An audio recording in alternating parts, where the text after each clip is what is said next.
What can this go on for? Now got one situation. How are we going to get all these situations? Now go find the one that's missing.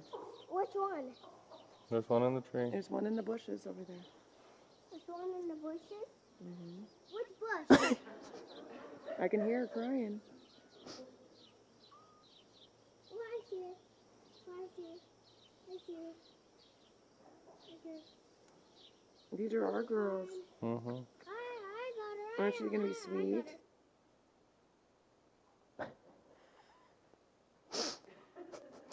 Ever feel like that? Just when you think you got one handled, here comes another one. Let's go to that next slide, please. The first slide. Oh, got a situation. I love it. We got two situations. I can't get that video out of my head.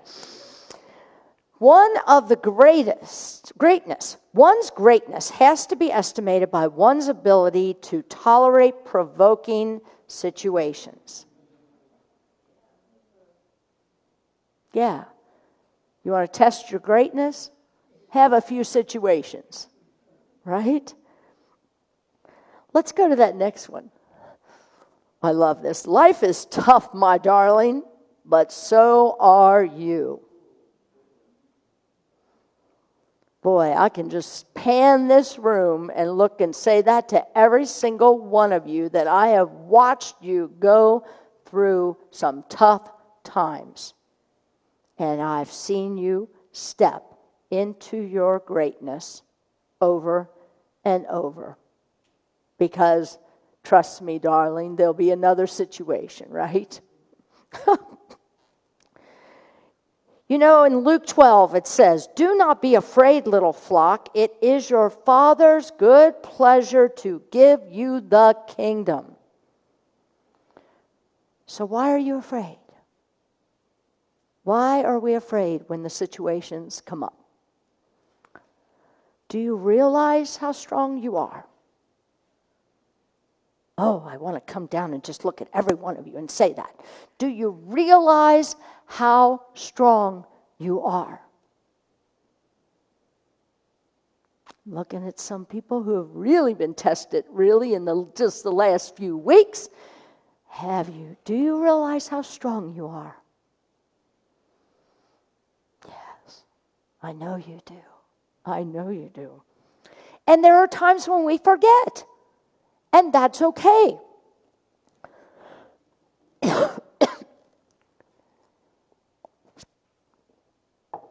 We're human. So don't beat yourself up when you forget and you get all knotted up with your situations again. Right? And get upset. Do you realize what we've all been through since March of 2020? My darling, do you realize how strong you are? You're here. You're here. You made it. You're making it. We will make it. We will continue to make it because that's how we are as a human species. Do you realize what all you've been through? Think about this. Do you realize what all each and every single one of you have been through since the day you were born? Yeah. A lot. A lot. And still you rise. Wasn't that from just a couple of weeks ago? Martin Luther King quote, "And still I rise." Let's go to that next one. When life gets hard, don't wish it to be easier. Decide to be stronger. Oh, this was a tough one. I read that. I'm like, well, every time it gets hard, I want it to be easier. I do wish it to be easier. But I spend a lot of time wishing instead of spending more time developing and grabbing the tools that I know work to make me stronger. Life is, what do they say, 10% of what happens and 90% of how you respond to it. Life is 10% of what happens to you and 90% of how you respond to it. People, this is Unity's principle number 3. What I think about, I bring about. What I hold in mind, thoughts in mind, what? Produce after their kind. This is Unity principle number 3.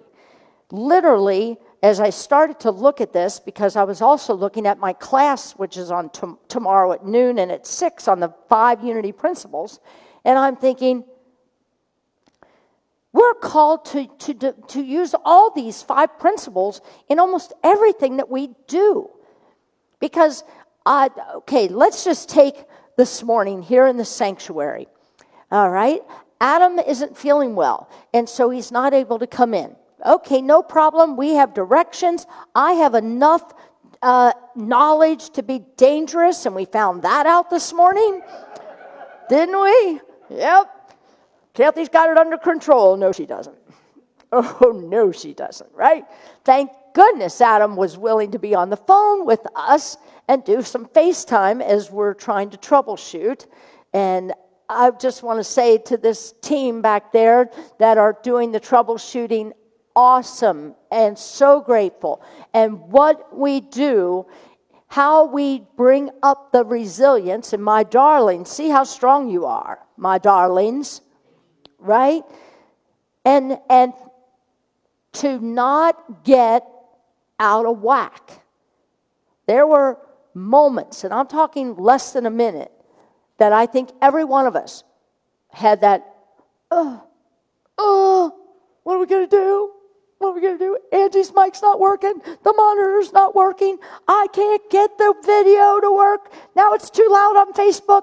Oh, Facebook, I hope everything is working well. If you only knew what we went through this morning to get you broadcasting in a hopefully good way. Seriously. And I witnessed all of us. Angie, you were part of it as well. You know, all she wanted to do was rehearse a song. Well, she got about 5 words out, and then she had to step down. Then she'd try it again. Nope, still not working, okay. This went on and on. And what did we do? We kept improvising. We didn't give up. We just kept doing it, and trusting. And what did we do, Mary? We kept claiming what? Divine order. Divine order is always working. And that's what we just kept affirming to ourselves. These are tools, because thoughts held in mind produce after their kind. Now, if we would have got hooked into fear and said, oh my God, this isn't going to work. Oh my God, every one of our mics are broken. Oh my God, we need new mics. Oh my God, right? If we would have gone there, what do you think would have happened? I don't think this mic would be working, because it wasn't up to 10 minutes before we were ready to start service. So there is some, I'm looking for the wipes. Just want to stay conscious of that, because I just went over there to that mic. Thank you. And this is key on how you handle situations that come up in your life. Did you notice out of the mouth of babes, did you see him get mad? Did he get mad at any of those cats? No, not one. He just kept getting up, suiting up, showing up, grabbing another cat, and then naming another situation. Oh my goodness. Do you know today starts the season of nonviolence? January 30th? Yes. Do you know what that really means and how it came about and how many days it lasts? I thought, well, if we claim the season of nonviolence, it's the whole year. No, it's not. Okay, the season of nonviolence is a global grassroots campaign dedicated to raising the awareness about the transformation power of nonviolence. The season was established by Arun, I'm not sure if I'm pronouncing that right, Arun Gandhi, as a yearly event celebrating the philosophies and lives of Mahatma Gandhi and Martin Luther King Jr. The season marks the 64 calendar days between the memorial anniversary of the assassination of Gandhi on January 30th and Martin Luther King Jr. on April 4th. Nonviolence is a powerful and just weapon which cuts without wounding, and it is a sword that heals. Martin Luther King Jr. Nonviolence is not a garment to be put on and off at will. Oh, I'm going to say that one again. Nonviolence is not a garment to put on and off at will. It is a seat which resides in the heart, and it must be an inseparable part of our being. Mahatma Gandhi. Why do you think heroes like Gandhi and Martin Luther King, Mother Teresa, and Jesus show up? Why do you think that is? I think it's because humanity is always experiencing situations. We need heroes, don't we?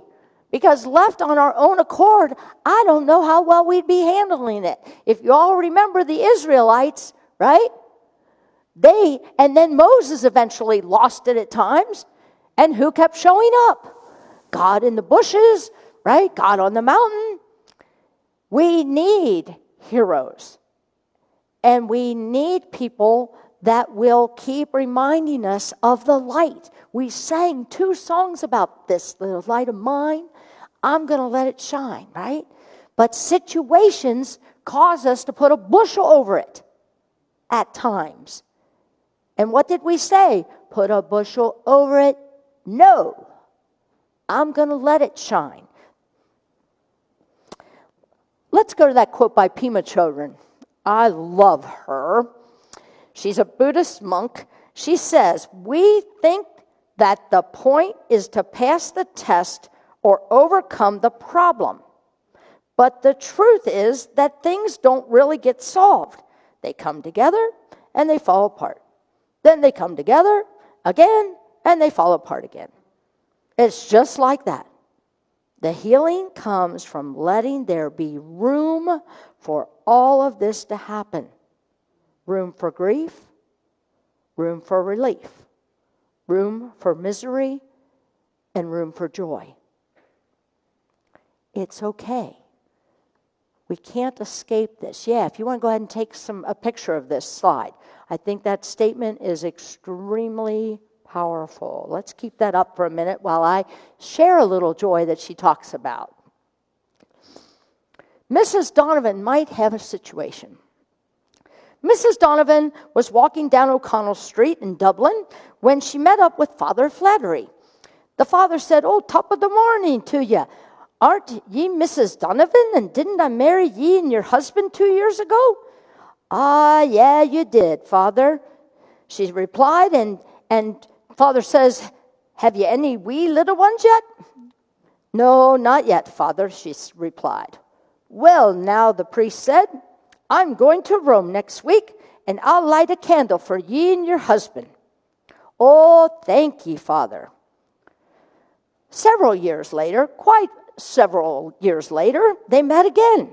And the father asked, "Well, now, Mrs. Donovan, top of the morning to you again. How are you these days?" She goes, "Oh, very well, Father." "And tell me, have you any wee little ones yet?" "Oh, yes, Father. 3 sets of twins and 4 singles, 10 in all." "That's wonderful," says the priest. Of course, it's not him. "That's wonderful." He says, "And how is your lovely husband doing?" "Oh, not so well," Mrs. Donovan responded. "He's gone to Rome to blow out your dang candle." Situations, right? We all got situations. Let's go to the Dalai Lama quote. Although you may not always be able to avoid difficult situations, you can modify the extent to which you can suffer by how you choose to respond to the situation. Think about your situation in your life, whether it's currently going on or something in the past, or maybe you have a situation that you're going to be looking at in the near future. You get to choose how you respond to it. You get to choose. You know, I think I'm going to grab this. Reverend Tom was so sweet and sent me something last night that had to do with my talk title. And it literally says, 7 ways to get past tough situations quickly. I'm going to list these. Number 1 is make acceptance an immediate priority.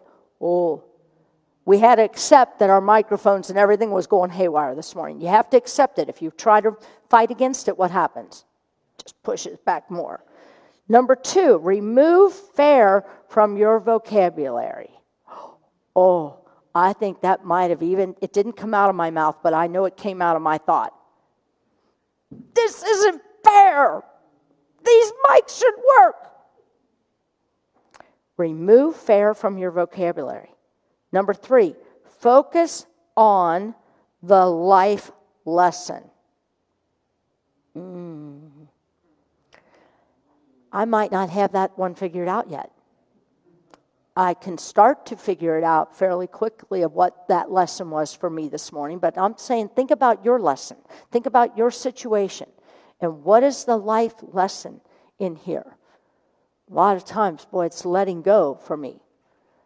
But sometimes it's very obvious. I need to be more prepared and more educated for troubleshooting, right? That's part of my lesson that's already working in my mind. Number 4, question whether it is as big a problem as it seems. Oh, yeah. Don't we all make a mountain out of a molehill? So quickly, don't we? So quickly. Remember, okay, number 6. Oh, wait, number 5. Right? Get strong your mantra. Just like that one slide said. Don't ask to make it easier. Ask to make you stronger. Oh, number 6, remember you can continue this. Remember you can continue from this new place. Remember you can continue from this new place. So once you claim that you are strong, you can continue from that instead of being a victim of the situation. Okay? And number 7 is ask yourself how someone you respect would handle this situation. I can tell you that many people, I know I'm going back at least 8 years ago when I did a talk called Pause, Pray, and Proceed. You all know it. And so many times I will get an email or text saying, Reverend Kathy, this happened. And then I remembered, pause, pray, and proceed. Right? So sometimes we kiddingly say, well, what would Kathy do? What would Rev Kathy do? I'm going to say, I go to the WWJD, what would Jesus do? Sometimes I go to WWMT, do. What would Mother Teresa do? Sometimes I say, what would WWGD? Oh, I don't mean it that way. What would Gandhi do? But most of the time, I often will say to people, WWJD, what would Jesus do? Jesus would not push against. If you read all the situations that he had in the New Testament and you see how he responded, it was in peace, and it was in forgiveness, and it was in love, and it was in compassion. Same as the way Mother Teresa, Gandhi, any of our master teachers and way showers have done. They have all done it by way of path of least resistance. Let's go to that next slide.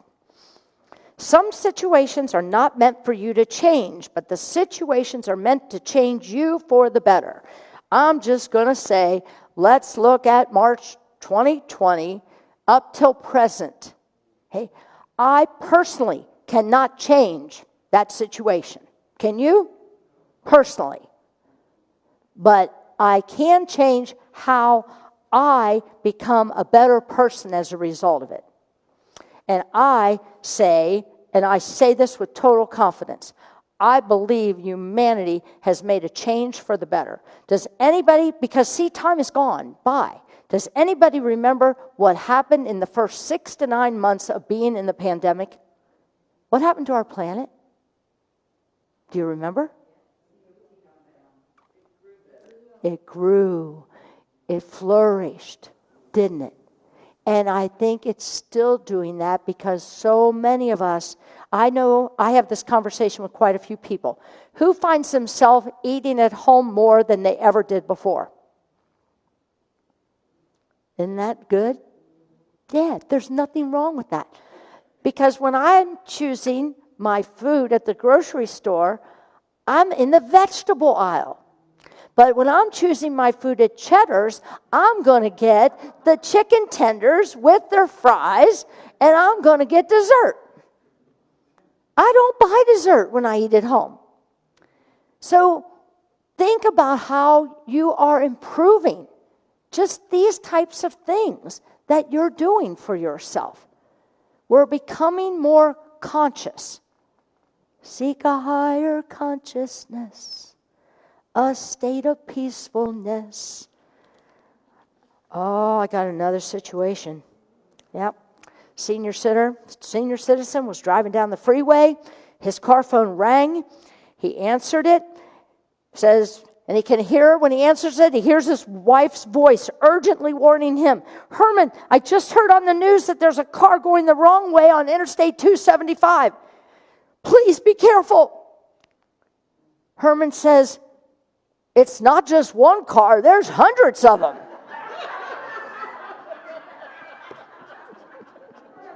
Who do you think was going the wrong way? Oh, gosh. So how would I sum up today's lesson? I would think I would sum it up and say that every one of us has situations. We're not going to escape it. We're going to continue to have situations. Some much more serious than others, but they're situations. Now, how are you going to handle it?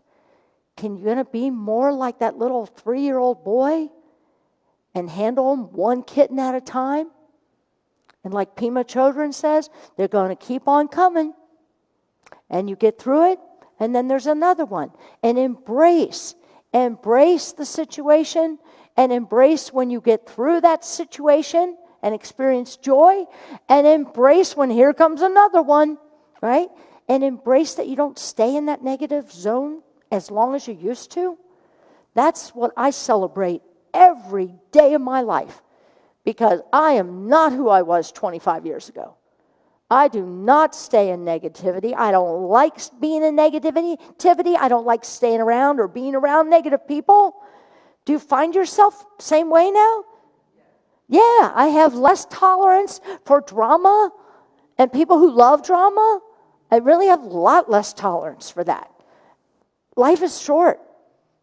So be around the people that you know are going to bring you up. Spend more time in that realm. Seek a higher consciousness in everything you do, and you will have a state of peacefulness. So that is how I would sum up my talk today. And to know that you are the presence of God. I want to say that again. Know that you are the presence of God. Each and every one of you. Why do you think I close my talk with namaste every week? And I've done it for 9.5 years. I think 9.5, something like that. because I so believe this, and I cannot come up with anything else that says it any better than namaste to me. That the Christ presence in me